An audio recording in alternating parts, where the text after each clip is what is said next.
The mysterious case of Amy Lynn Bradley, the 23-year-old who vanished from a cruise ship. In March 1998, Amy Lynn Bradley disappeared from the Rhapsody of the Seas on its way to Curaçao. 7 years later, her family received a disturbing photograph that seemed to reveal her fate. At around 5:30 a.m. on March 24, 1998, Ron Bradley glanced out at the balcony of his cabin aboard a Royal Caribbean cruise ship and saw his daughter Amy Lynn Bradley lounging peacefully. 30 minutes later, he looked again, and she was gone, never to be seen again.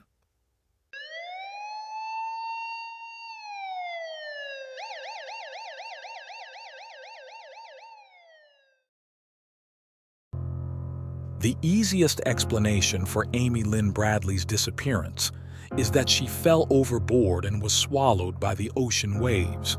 But Bradley was a strong swimmer and a trained lifeguard, and the ship was not far from shore. Amy Lynn Bradley's disappearance has stumped investigators for decades. Indeed, her disappearance seems much more sinister than a case of someone lost at sea. Ever since Bradley vanished, there have been a series of disturbing sightings of her. In 2005, someone even sent her distressed family a gut-wrenching photograph that suggested she'd been trafficked into sexual slavery. The Bradley family, Ron and Iva, and their adult children, Amy and Brad, boarded the Rhapsody of the Seas on March 21, 1998, in Puerto Rico.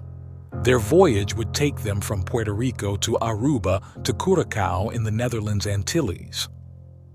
On the night of March 23rd, the night before Amy Lynn Bradley vanished, the ship was docked just off the shore of Curaçao.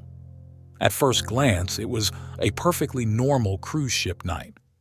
Amy and her brother partied in the ship's club. They danced to a cruise ship band called Blue Orchid. Amy chatted with a few of the band members and danced with the bass player, Yellow, aka Alistair Douglas. In the last known footage of Amy Lynn Bradley, she's seen dancing with Yellow. Around 1 a.m., the siblings called it a night. They returned to their family's cabin together. It would be the last time that Brad ever saw his sister.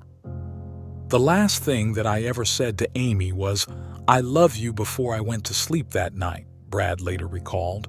Knowing that's the last thing I said to her has always been very comforting to me. A few hours later, Ron Bradley saw his daughter on the deck of their family's stateroom. All seemed to be well, until he looked again, and she was gone. Ron went to his daughter's bedroom to see if she'd gone back to sleep. She wasn't there. Aside from cigarettes and a lighter, it didn't seem like Amy Lynn Bradley had taken anything with her. She hadn't even taken her sandals. After searching common areas on the ship, the family became increasingly concerned. They begged the cruise ship staff to cancel the docking at Curaçao, but they were ignored. That morning, the gangplank was lowered. Both passengers and staff were allowed off the ship. If Amy Lynn Bradley left of her own volition, this gave her an opportunity to sneak off. But her family refused to believe that she would have run away. Amy Lynn Bradley had a new job and a new apartment back in Virginia, not to mention her beloved pet bulldog Daisy. More disturbingly, docking the ship in Curaçao also gave any possible kidnappers an ample opportunity to whisk Amy Lynn Bradley off the vessel and disappear into the crowd. As the Bradley family desperately searched for their daughter, the cruise ship staff remained unhelpful. The crew refused to page Bradley until the ship was at port. They didn't want to announce her disappearance or hang photos of her around the vessel because it might upset other passengers. Although the ship was searched, the crew only searched common areas, not staff or passenger cabins. It was possible, but seemingly unlikely, that Amy Lynn Bradley had fallen overboard. She was a strong swimmer and a trained lifeguard. No one could find evidence that she had fallen or was pushed. and there didn't seem to be any sign of a body in the water. The family turned their attention to the cruise ship staff. They believed that certain people on board had been giving their daughter special attention. We noticed immediately there was a tremendous amount of attention toward Amy from the crew members, Amy Bradley told Dr. Phil. At one point, Ron Bradley remembered one of the waiters asking for Amy's name, saying that they wanted to take her to Carlos and Charlie's restaurant during the ship's dock in Aruba. When he asked his daughter about it, Amy responded, "I wouldn't go and do anything with any of those crew members. They give me the creeps." This anecdote is even creepier given that Carlos and Charlie's restaurant is where Natalie Holloway, an 18-year-old American woman who disappeared in Aruba in 2005, was last seen. The Bradley family also heard from witnesses who had seen Amy early the morning she had disappeared, with Alistair Douglas, aka Yellow, in the vicinity of the ship's dance club around 6 a.m. Yellow denied this. In the subsequent months, Amy Lynn Bradley's family would write congressmen, foreign officials, and the White House. Lacking any helpful responses, they hired private detectives, built a website, and started a 24-hour hotline. Nothing. "My gut feeling to this day," said Amy Bradley, "was somebody saw her, somebody wanted her, and somebody took her." The family's fears about Amy Lynn Bradley's disappearance were not unfounded. Although the initial investigation led nowhere, multiple people in the Caribbean have claimed to have seen their daughter over the years.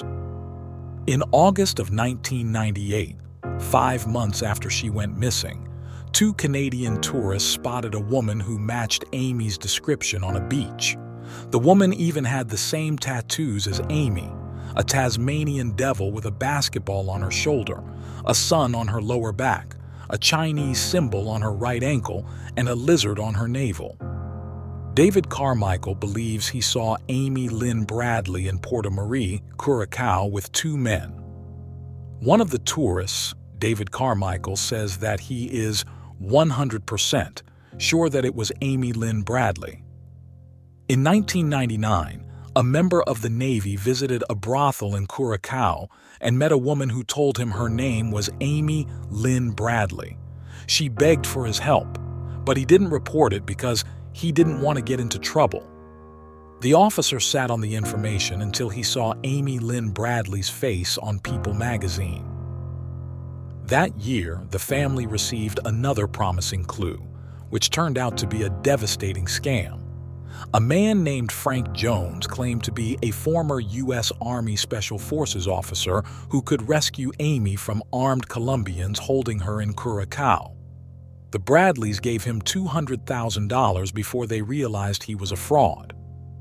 Ron Bradley said afterward, "If there's a chance, what else do you do? If it was your child, what would you do? So I guess we took a chance, and I guess we lost." The sightings kept coming. 6 years later, a woman claimed to have seen Bradley in a department store restroom in Barbados. According to the witness, the woman she met introduced herself as Amy from Virginia and was fighting with 2 or 3 men.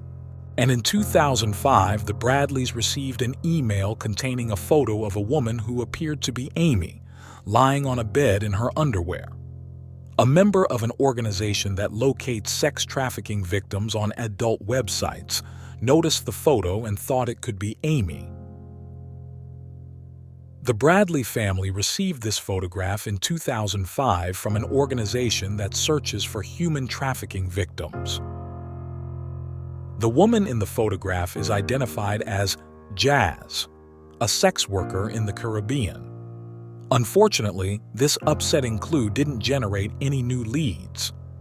Today, the investigation into Amy Lynn Bradley's disappearance is ongoing. The FBI and the Bradley family have both offered sizable rewards for information on her whereabouts. However, for now, Her disappearance remains a disturbing mystery,